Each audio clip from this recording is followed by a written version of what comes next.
2020, I'm ready for you.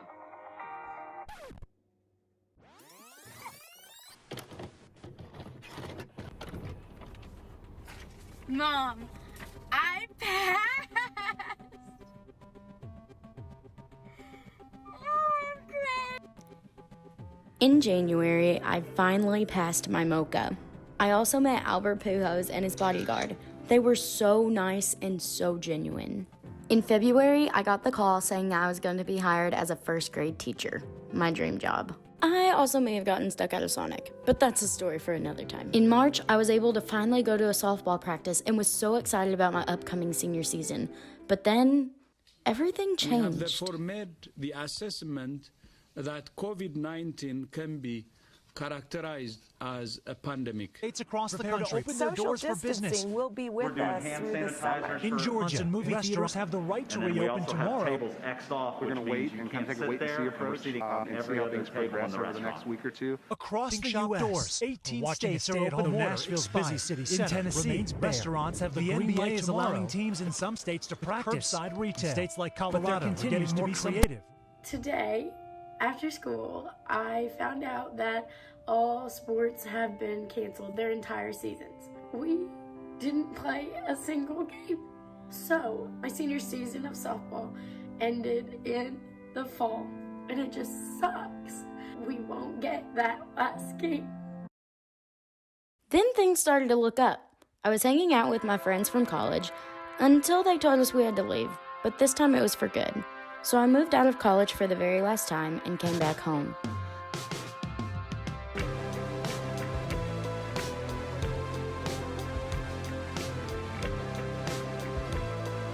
I tried to work out every day and was also searching for the silver linings of the whole situation. In April, I was fortunate to not only go to a college that rescheduled our in-person graduation, but also let us virtually graduate on our original graduation date. In May, my brother and I had a Harry Potter marathon, and I was so stoked. I also got to make a video for my school and got noticed by the creator of this shirt on Instagram, and I thought that was so cool. In June, my mom and I took a trip to Mystic Falls. Everyone was so nice, and the place itself was absolutely beautiful. And I got to fangirl over Damon Salvatore. So, I mean, it's been one of my favorite trips so far.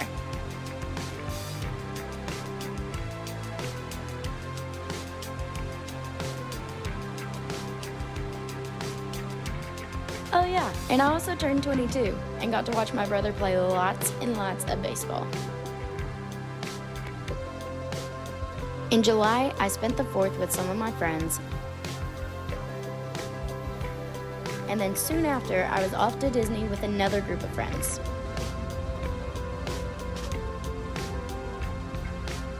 We had planned this trip for so long, but it wasn't just an ordinary trip.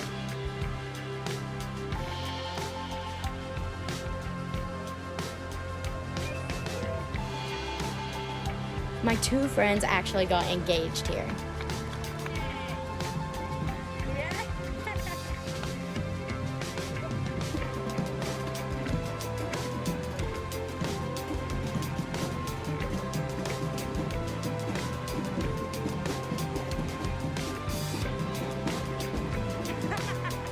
I also may or may not have suggested to wake up for the sunrise, and it was totally worth it.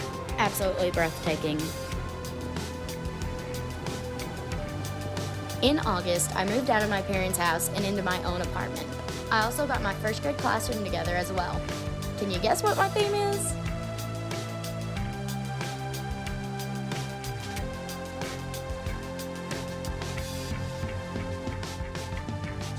I also went to the rodeo and saw Nelly live, and was awarded Awesome Camp Counselor by the kids at the day camp I worked at. In September, I went to the new aquarium at Union Station with one of my friends. It was so neat, and oh yeah, this felt so tingly. We also rode the Ferris wheel, and it was one of my favorite parts of the whole trip.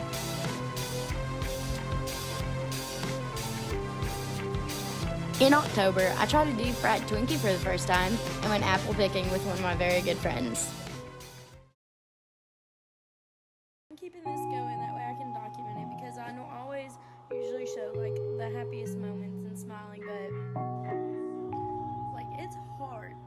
hard to be the person who is strong all the time and who has to convince herself that she doesn't need other people, because the people that I try to count on and reach out to don't reach back and will ignore me or like not have the time to communicate with me, and it's hard.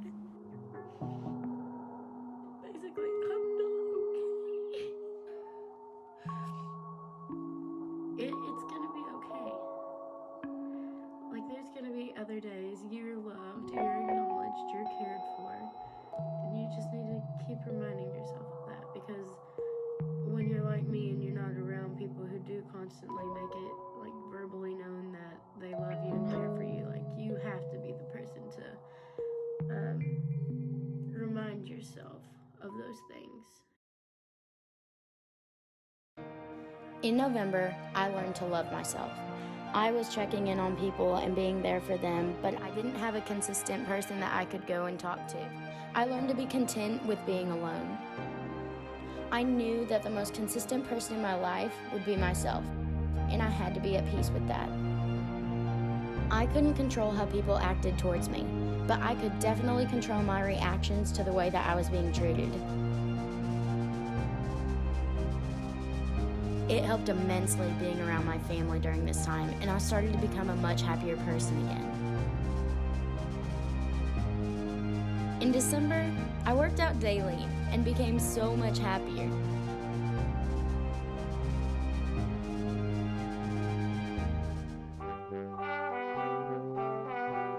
My mindset was changed entirely, and I had found out what to prioritize in order for me to live in my happiest state of mind.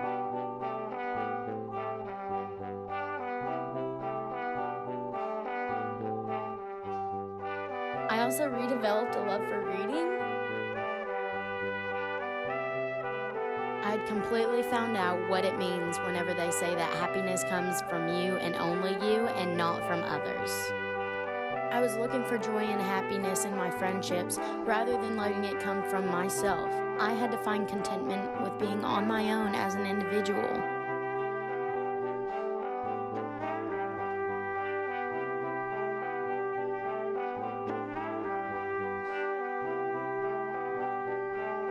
This year was such a challenge for my mental health, but these days I am completely and utterly content with who I am and who is in my life. So to 2020, you sure didn't take it easy on me, but you did teach me so much within just one single year. So thank you.